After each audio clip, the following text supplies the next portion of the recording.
Well, hello, Pilgrim. Today we're going to talk about what is sin. Sin is a transgression of something. It's an offense. And I was reading of someone saying that they were wanting to pray. They don't know who they're talking to, but they have other names for the one they mean. And what is it? Proverbs 28, verse 9. It says, "He who turns his ear away from hearing Torah, even his prayer is an abomination." Uh-oh. So what's that mean? Do you understand what that means? That means if you don't hear and obey his Torah, and you pray to him, it's an abomination to him. He's going, whoa. And there was a woman who came to Yahusha pleading with him to heal her daughter, and he said, what? The gifts weren't for the dogs. Well, the dogs are mentioned in Revelation 22. Outside of the dogs. And the verse before that says, I think it's 22, the very last chapter of the scriptures, "Blessed are those doing his commandments," guarding his commandments, "that they might have the right to the tree of life." Guarding his commandments, that they might have the right to the tree of life, and to enter into the gates of the city. But outside are the dogs. Obviously, they're not guarding his commandments. What does he want us to do? People are going, steeple people, are going from steeple to steeple, and they're trying to find somebody to tell them what's in this book and what it means. How to explain this to them. There's a lot of words in here. This thing has over 1,200 pages. That's a lot of work. But he keeps saying the same thing over and over, just like I do. I'm just repeating his words. He keeps pleading with us to be restored to favor. They call that GRACE. It's just so mixed up. This is a covenant of love. There's a covenant of love, and it's eternal, an eternal covenant. He talks about it in here. It's the 10 commandments that teach us how to love. All we have to do is open them, read them. He says, Deuteronomy 4 and 5 and 6, those 3 chapters right there, he retells the commandments. Musha is explaining when he was at Mount Horeb, or Mount Sinai, and he was receiving the covenant from Yahuah. Not the animal blood thing, but the covenant that was inside the ark on 2 tablets of stone. He wrote it on 2 tablets of stone so that they might walk in them. And he said to speak of them when you are sitting in your house, and when you lie down, and when you rise up, and when you go in, and when you go out, and when you walk along the road. You speak of these commandments, and you teach them diligently to your children, and to write them on the door frames of your house and on your gates. That's, something that I keep referring to, this artifact that's at LAWLESSNESS. This thing is not uncovered and being promoted just suddenly for no reason. This is really important. And this discovery of his commandments, teaching us how to love one another and love him, are very important. And that's what Revelation 22, verses 14 and 15 are talking about. What is sin? Well, it's breaking the commandments, and you won't have eternal life if you ignore his commandments. It was first Yahuah, chapter 3, verse 4. It says, sin is lawlessness, being without the Torah, And it's first Yahuah.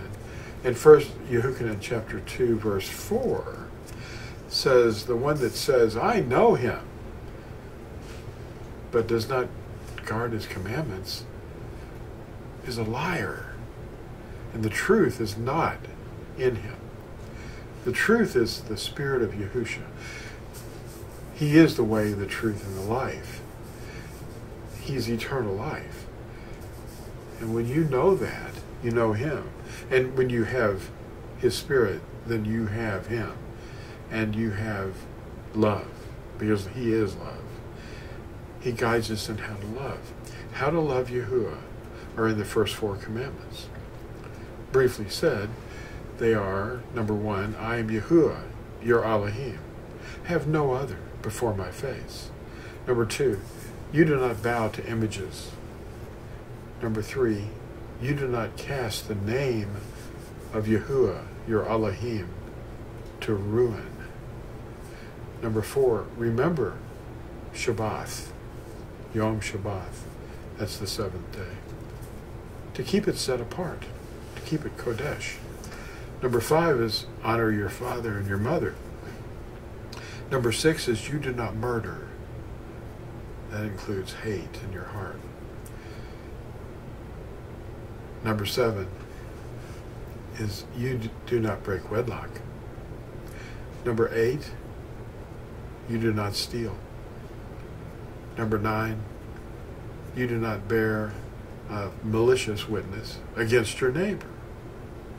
Number 10, you do not covet your neighbor's wife, house, field, servants, animals, or anything that belongs to your neighbor. And Yahusha said, love one another as I have loved you. And thank him for these commandments. They're a blessing. A pastor once, I was listening to the radio, a pastor on the radio, a big mega circus guy, he said that the commandments, the 10 commandments, were only given in order to show us that we could not obey them. Well, they're not teaching them. How are they going to obey them if no one teaches them? How's anyone going to know his name unless someone is sent to them and speaks it to them? I'm speaking it to you. His name is Yahuah Elohim. The first 3 words in this on this stone behind me, some of you already know.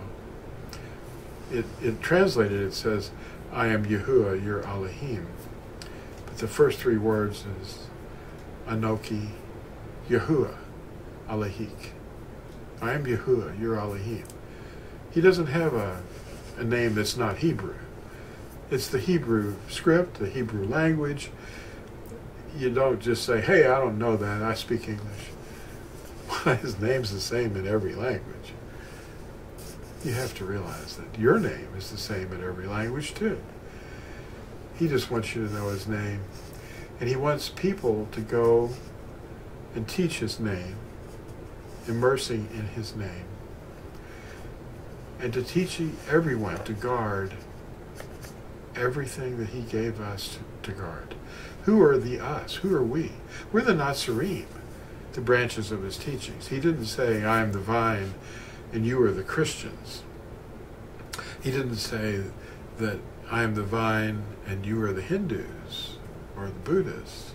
He said, I am the vine and you are the Natsarim. That's the branches of his teachings. Are you teaching them? Are you following somebody that has named the ministry after his own name? Did he say, I am the vine, you are the Mennonites? No. He said, I am the vine, and you are the Natsarim. He didn't say, I am the vine, and you are the Karaites. We are obedient people. We desire to obey our master. Romans 6 verse 16 says, do you not know that the one that you obey is the one whose servant you are, either of sin or of righteousness? So get with the program. This big book keeps saying it over and over. Yahuah is looking for someone. He's looking for you. He's calling a lot of people, but only a few are chosen. The ones that obey. Just obey. Learn. Obey. He's your teacher. You don't have to have a man. Read his word. Get a translation that is correct. There's a lot of false translations out there. Some are translated, and a person today reminded me that he was asking, why is it that your translation says, blessed are those guarding his commands, but the other translations say, blessed are those washing their robes? Well, that's because translators are not getting it. They don't have his spirit. If they don't have his name in the book, if his name isn't in the translation, and you read the preface and it says that they removed his name and put in a device like LORD, well, that's why. The translation is not correct, because they didn't have his spirit when they were translating. If you have his spirit, you hear these words of truth, and you're happy about it. You're not sad. You're not going, hey, this guy's a liar. He's a false teacher. Well, if I'm telling you to obey, and the adversary is telling you not to, who are you going to listen to? Thanks for watching. I appreciate it. And remember to like and subscribe and hit the bell down here to receive new updates.